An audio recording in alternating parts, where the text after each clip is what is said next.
Well, this Wednesday Night War has become a very interesting day. So, what really happened in NXT Halloween Havoc? Who actually advanced to the finals for the AEW World Championship tournament that will lead down in Full Gear? And who won between Cody Rhodes and Orange Cassidy? Well, all of that will be discussed on this episode of Deleted WrestleZone.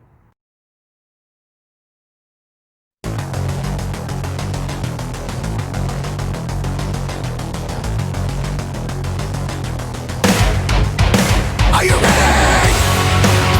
Get up, get up. Get up, get up. Get up, get up. Get up, get up. Get up, get up. Get up, get up.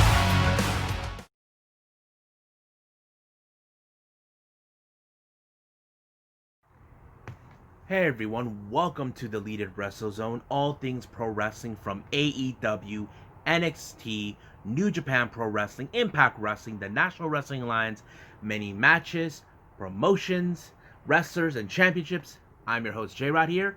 So this week's Wednesday Night War was very, very interesting. We had NXT having their Halloween Havoc show and AEW having two of the semi-final matches. Who will be waiting for the finals to go to Full Gear? Whoever wins the number one contendership to go face the AEW World Champion. Cody Rhodes was facing against Orange Cassidy and many more. But however, let's get to the ratings and views of this week's Wednesday Night War. Now, we have seen over time that AEW has won many of both the viewerships and the ratings. But however, this Wednesday was a little different. NXT actually won the viewership for 876,000 views, compared from last week 644,000. AEW received 781,000, compared from last week 753,000. But however, the ratings are a lot different. AEW got the rate of 0.32, NXT 0.25. Now, you can say all you want. This is one of those things that's been addressed many times over. Some of you hardcore WWE fans can complain, bitch, and moan saying, but WWE won, the viewership, that's important. No. The viewership is not important anymore. It's already been cleared by many wrestling news outlets that I follow. It's the ratings that makes the final say. So far, because of AEW's success in the ratings, even though despite the fact WWE has won on certain occasions the viewership, the ratings are the one thing that stands, that's saying they are successful, always reaching the right demographic. The kind of demographic was 18 to 49 demographic. They're always higher, unlike WWE.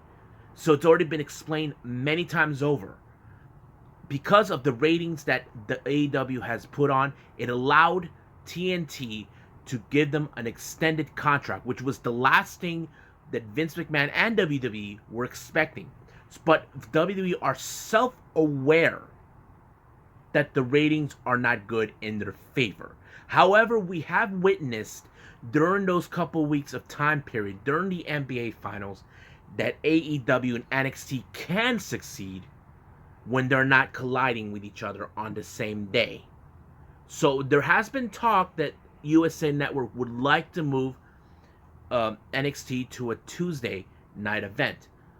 But, of course, some of you WWE fans are like, no, make AEW win. No, it's not going to happen because, however, what you guys don't understand is the network that makes the final say. But as long as AEW continues to succeed in the ratings, they're here to stay. The viewerships doesn't mean anything as long as people continue to watch. That's all that matters. We do have fans that watch either NXT or AEW, or they just DVR both and they watch it later. So that's one of the things about what's been happening in the ratings. But I think that's it for now. I think I better shut up and start reviewing both shows. So let's start with AEW Dynamite.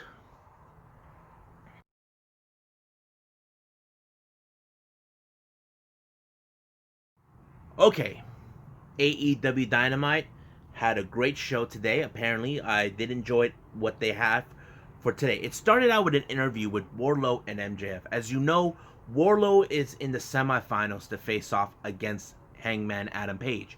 However, MJF claims that even if Wardlow wins the entire tournament and becomes the number one contender and wins for the AEW World Title, then that means he has to give it to MJF. MJF have this weird psychological thing where he thinks that he must be handed everything. However, during this interview, he gets visited by none other than Inner Circle member Sammy Guevara. Now, Sammy, we do know he's in a match against Matt Hardy, but he does have a problem towards MJF.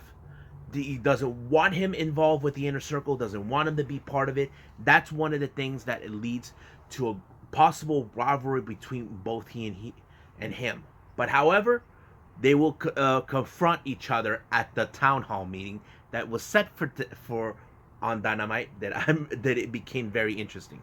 Now, the first match was, of course, Wardlow versus Hangman Adam Page. Now, you ask yourself, now there's been many scenarios that many people say that Wardlow could win the match and face Kenny Omega in that scenario. So basically, there's been many scenarios. But I like how this match went with Hangman Page, what he was trying to put up a fight against Wardlow, a very tough dude that you know for a fact he could beat you at like a twig. He did many ways to apply the buckshot lariat against him, but there was no luck. But there was a moment where he actually applied the buckshot lariat twice back to back and allowed him to win to go to the finals. So all he had to do is wait who was going to win the other semifinal between Kenny Omega and Rey Fenix. And we'll get to that. Now, Moxley reflects on the video promo about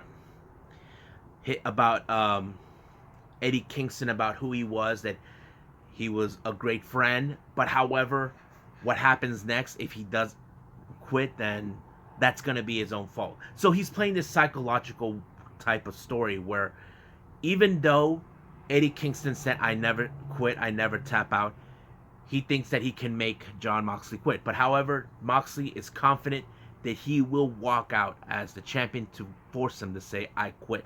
So we'll just wait and see where we're going to go with that.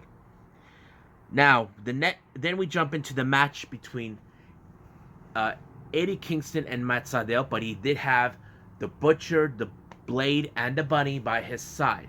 Of course, they were not interfering in the match.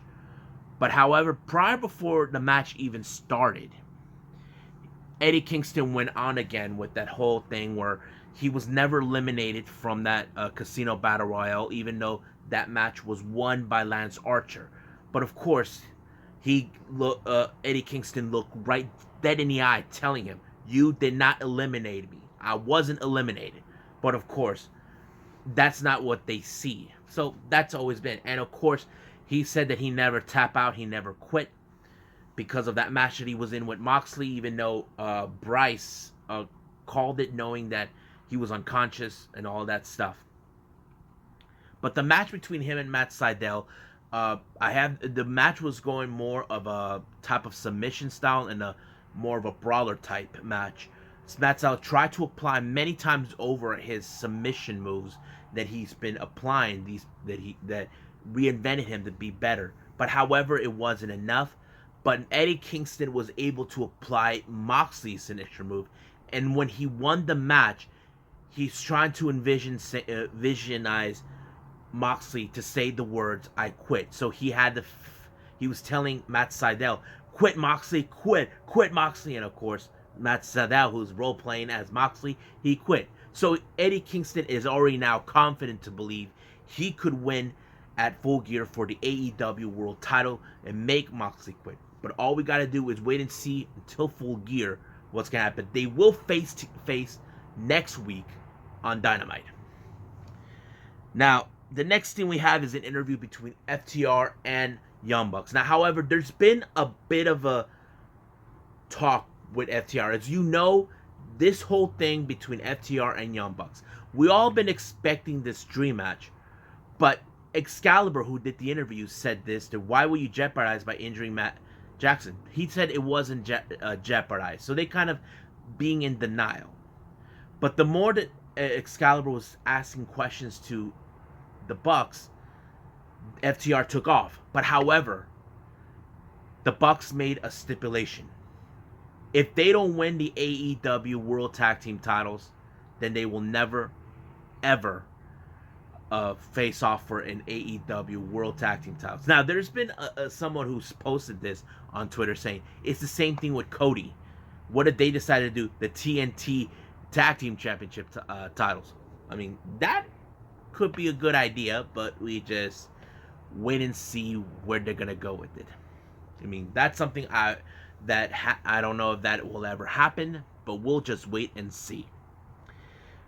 Now, let's get to the one thing we want to see is the town hall meeting. Now, it's kind of like a presidential debate between both Jericho and MJF. However, Luchasaurus was the first person to talk, then Britt Baker, then Peter Avalon, but Peter Avalon said, "Can I join the Inner Circle?" Inner Circle laughed at him, but every Inner Circle member was there except for Jack Hagar, who was already set to be in a Bellator fight. But here comes a familiar face in the wrestling world that we did not expect, but I was happy to see him. I'm bad and better than ever. Yeah, he's back. So basically, he had a 3-part prawn question. So basically, he asked MJF, what can he do? Use a quote by Ronald Reagan. And tell him, what can he do for the Inner Circle? So there's been many, but there was one question that kind of came into what later will be led to Full Gear. The real question is, how do we know MJF will not stab the Inner Circle in the back? That is a very tough question. How do we know that? MJF said the same thing. But MJF did go on saying, what do I need to do to prove myself? There was one thing he hasn't done yet. And that's face Chris Jericho. Now, MJF warned him, saying that he will do whatever it takes to win. Now, Jericho is not expecting less out of him. But however, Santana and Sammy are not good terms with MJF. Ortiz and Sammy are not in good terms with him, but for Santana, he's somewhere in the middle. But however, he did state it next week. He would like to he and Sammy, Ortiz and Sammy, will face Wardlow and MJF in a tag team match. So basically, it's now been set, saying that they will face off at Full Gear. However, the stipulation is, if MJF wins the match, he is not going to be in the Inner Circle. Now, that is something that is very interesting to see.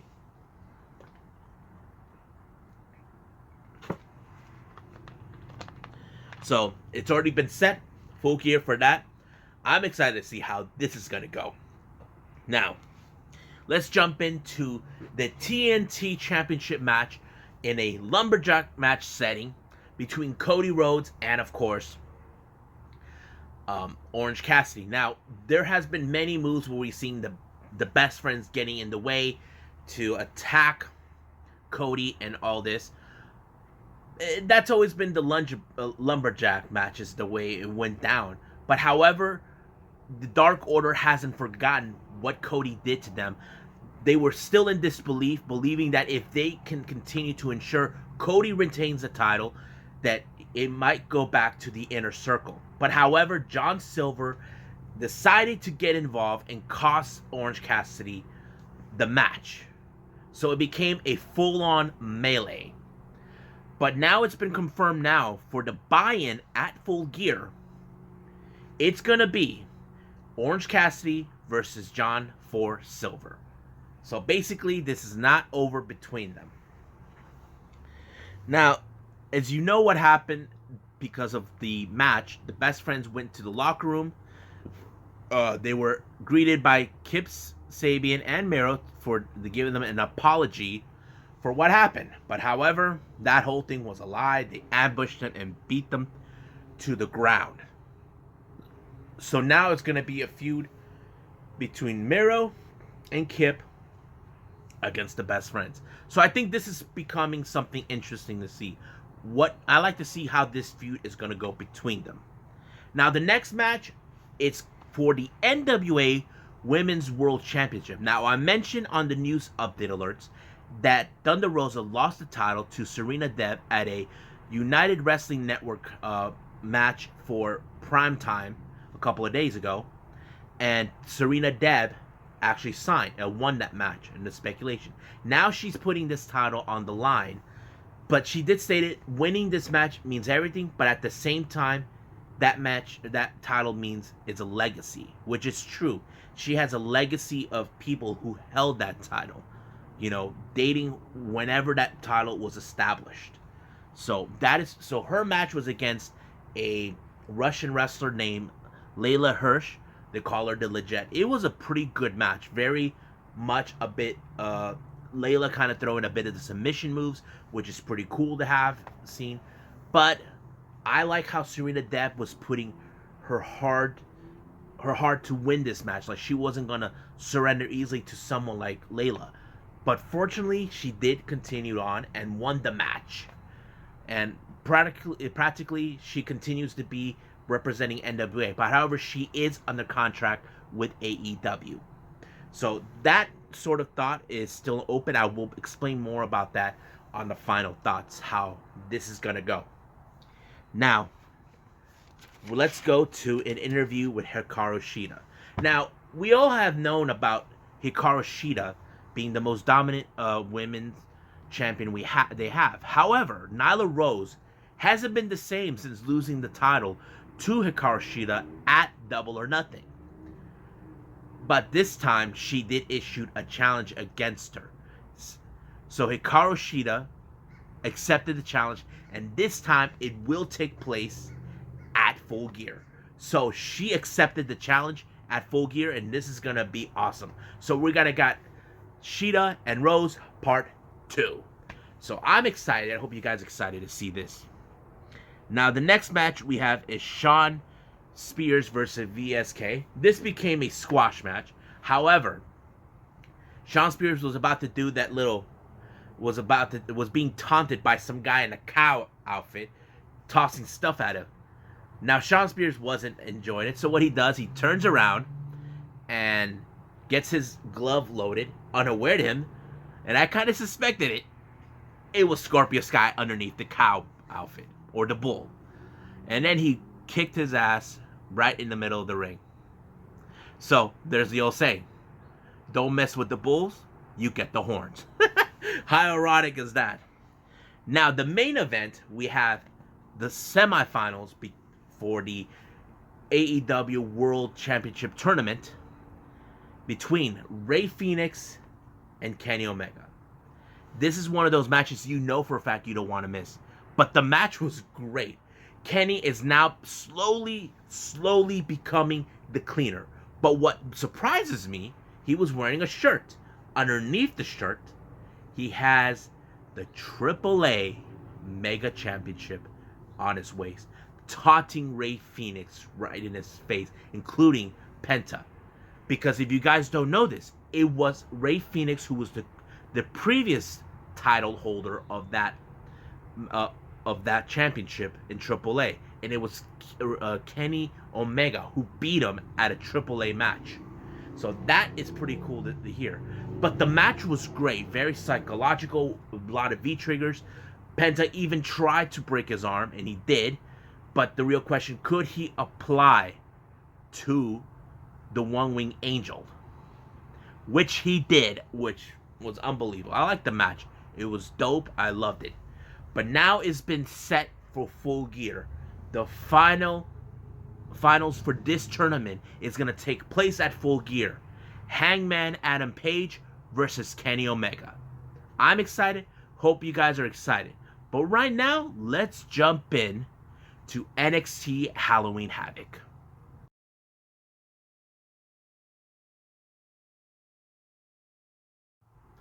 Okay, NXT Halloween Havoc. What are my thoughts? Oh, it was a very interesting show. However, certain matches and promos were very good. The first match that started was for the NXT North American Championship, but also on a stipulation, spin the wheel, make the deal. So it ended up in a Devil's Playground match between Damian Priest and Johnny Gargano. The match was pretty amazing. I love how Johnny did not like the fact that he had to do this match, but it was great. I love but even though this is more like a hardcore match, they went outside the ring as well. They went through the backstage all the way to the area where you spin the wheel. So basically, since Johnny said that he hates wheels, he actually used it as a leverage. But however, things shifted in Johnny's favor.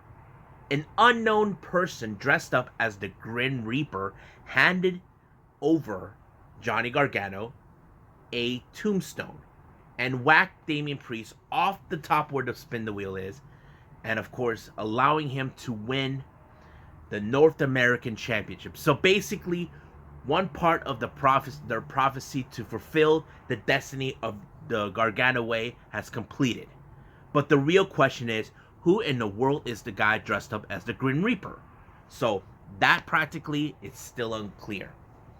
Now, as you all know, there was a match between Cameron Grimes and Dexter Lumis, the Haunted House of Terrors. Now, Grimes been acting all scared. Said he's not scared of Dexter Lumis, but he appears to be afraid of haunted houses.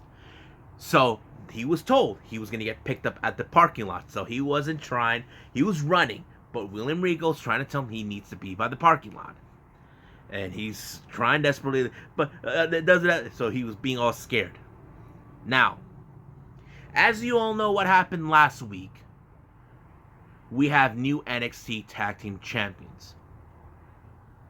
Oney Lorcan and Danny Burch.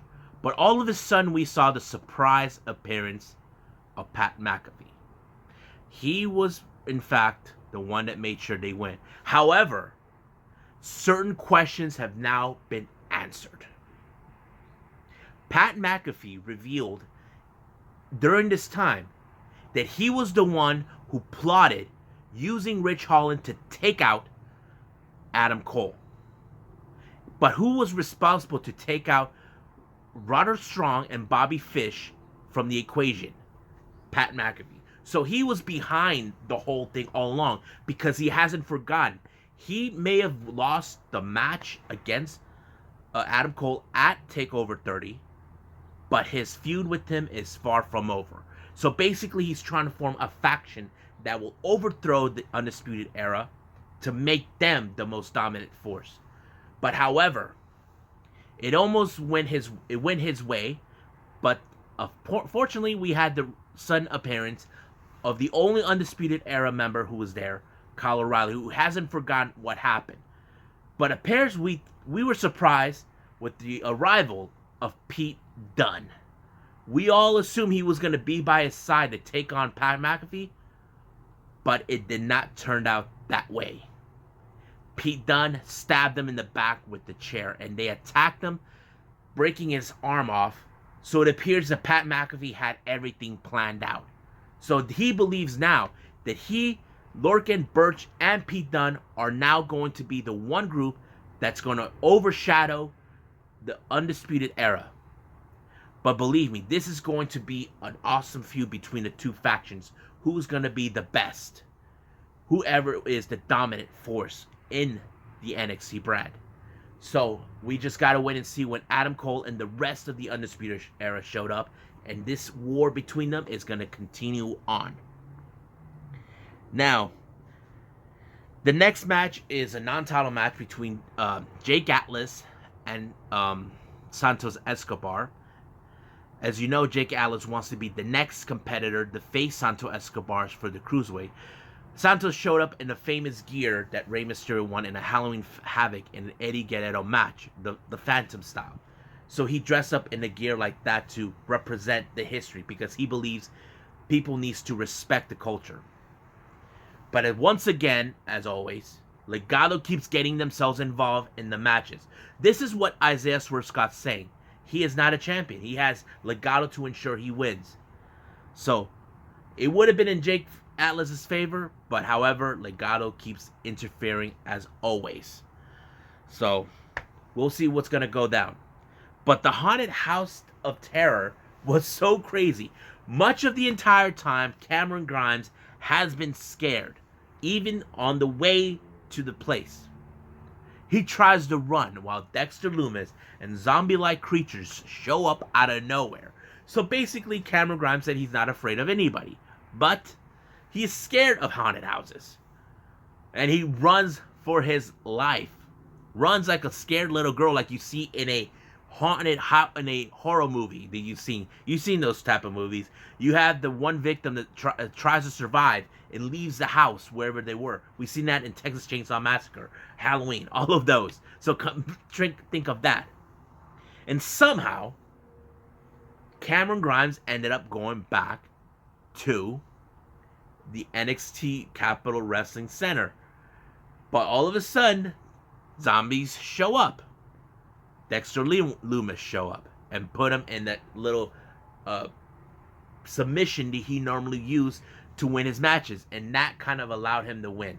I think that, I don't know if people thought it was a good segment. To me, I liked it because I did like how Cameron Grimes was screaming like a little scared little girl. But Dexter Lumis is one of my favorite wrestlers to watch. So that was pretty sick. Now, we have the next match, the battle of the big women who are dominant. We got Raquel Gonzalez and Rhea Ripley. Now, this has become a full-blown feud.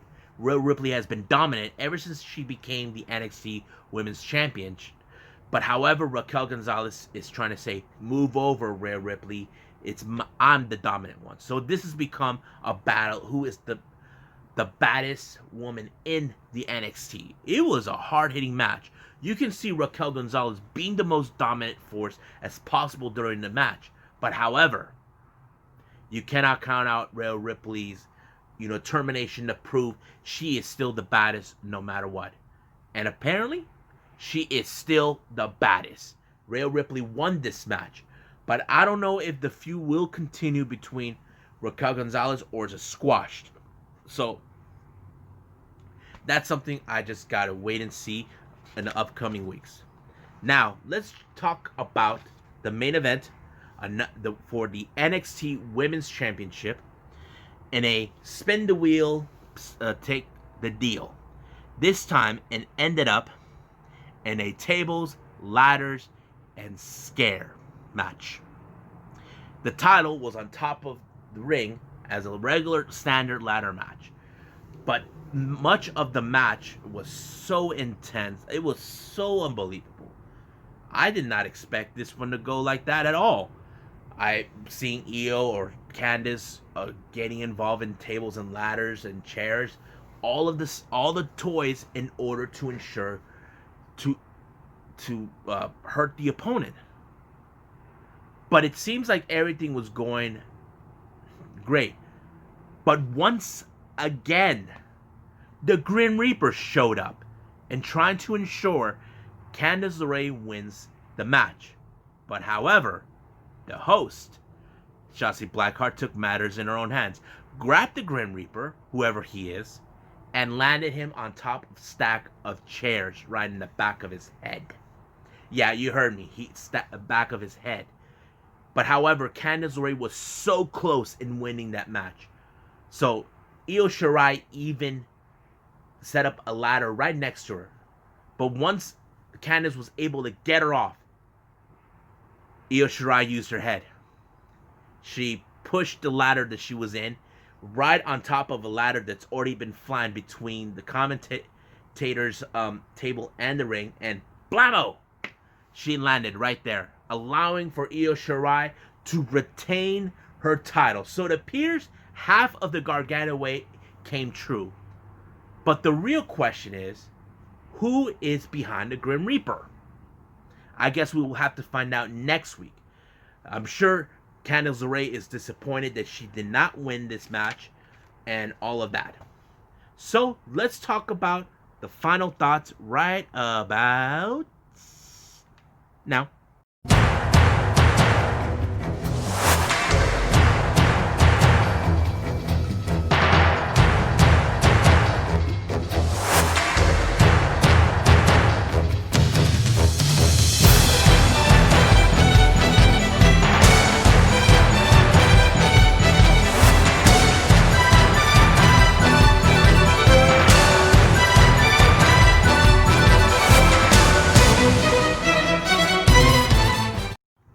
Okay, so here are my final thoughts on these two shows. I have to say, both shows were great. Don't get me wrong. I know what the ratings and viewers were saying. NXT won the viewership. But however, it's AEW that won the ratings. Now, do I want these shows to succeed? Yes. What are the one things I did like about AEW for this show? I have to say, I kind of speculated the aftermath who was going to win the semifinals. I did expect it that somehow it was going to be Hangman Adam Page and Kenny Omega. Now, you can ask me, why do I believe that? It's because it makes perfect sense to me. A, Kenny and Hangman were once tag team partners. They were the title holders for the AEW Tag Team Championships until FTR got in the way. So, what does this mean? What does the future hold? We are seeing Kenny Omega slowly becoming the cleaner, which is the one ego we have that many fans, if you guys never seen Kenny Omega in New Japan or seen clips of him, you understand why we have been asking. We want to see the cleaner back, which is the one character that made him huge in Japan. And now he's becoming the cleaner. That is one of the things many fans want to see with Kenny. So that's what I wanted to see. Now, what did I thought about the Bucks adding the stipulation that if they don't win the AEW, they will never. I feel like they should not be doing this thing. They should, even though we can't agree the Bucks are EVPs of AEW, they shouldn't be doing that. We already saw that with Cody, but we don't need to see that with the Bucks. But however, what do I believe the outcome's gonna be? If you guys follow Being the Elite, then there are clues that could lead up to whatever it's gonna happen. Like we did saw the whole thing with FTR coming to AEW. But what's gonna happen for this coming Full Gear between the Bucks and FTR? Is FTR gonna retain the titles, or we're finally gonna see the Bucks accomplishing what they said they're gonna do? Win the AEW tag team titles. I don't know. Now, the whole thing with Jericho and MJF, what have I thought? I have to say, look, some people can say you cannot put two heels in the same match. However, yes, you cannot. But it does make a good storyline. As you know, you are looking at Inner Circle. Some members do not like the idea of MJF joining. You look at Jake Hager, who has a problem with Wardlow. But you look at Sammy and Ortiz, they have a problem with MJF. And MJF is trying desperately to prove that he has what it takes to make them. And now this match between them at Full Gear is going to be interesting, because if MJF wins, he goes joining Inner Circle. But there is like that whole thing. What if he does stab the Inner Circle? You may never know. We've seen those type of matches before where if you saw the Bullet Club recently, we have been seeing backstabbing on the leaders. You know, we saw the Bucks did the same thing with Prince Devitt, better known as Finn Balor, AJ Styles and all that. And you saw the Tongans turn their backs on Kenny, and of course issuing Jay White. Are we seeing that now? But with Jay White, when Evil is in there, we don't know. But I don't know for sure what the outcome is going to be on that. So I'm excited to see that. Now, what did we all thought about the match between Cody Rhodes and Orange Cassidy for the TNT Championship? Because we do know these two are the most popular wrestlers. We do know that Cody wants to make the TNT Championship be prestigious. It's the same as the AEW World Championship. That's one of the things we have noticed. But does Cody still need to be TNT champion? I don't know. But we just got to wait and see where that happens. So I'm excited what's going to be leading before we get to Full Gear. Now, NXT Halloween Havoc, the match between Damian Priest and Johnny Gargano was pretty amazing. I did like how this whole thing went down with the spin the wheel. But the real question is, who was the Grim Reaper? That is still the one question is.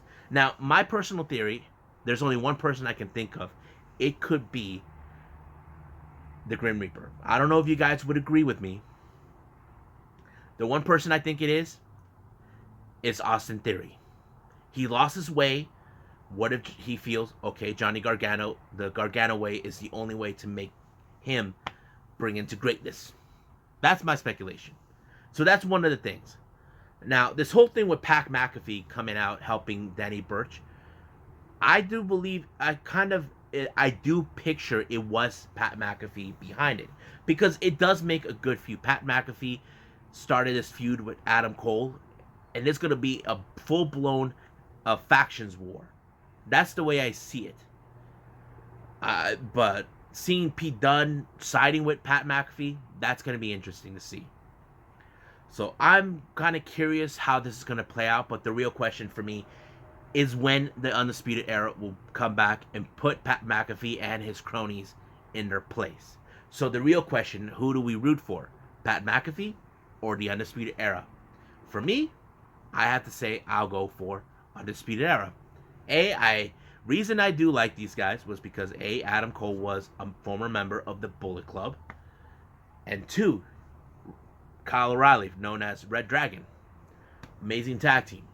So you can go either way with both in every match that happened. But I did love the main event, Io Shirai and Candice LeRae match. Now, I was thinking, are they still going to allow Io Shirai to continue as a women's champion for NXT? That is a question I couldn't answer until I saw it. I was like, okay, so they're allowing her to continue. But what does that mean for Candice LeRae? She hasn't held the title just yet. But, however, I can see Candice LeRae maybe teaming up with Indy Hartwell to obtain the women's championship, the women's tag team championship. Now, you asked me, why do I think of that?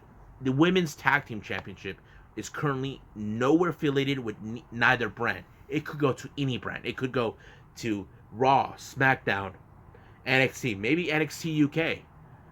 Who knows? That's the way I see it. But I do like both shows, how they went. They have great ups and downs, great matches, great storytelling, all this and that. But right now, I'm in a tie with both shows, in my personal opinion. So I think that's about it for me to say on this.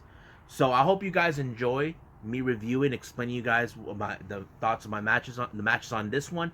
So there'll be more to come on the Wednesday Night War, but I must bid all of you guys adieu. So goodbye, mwah, and have a nice day. Bang!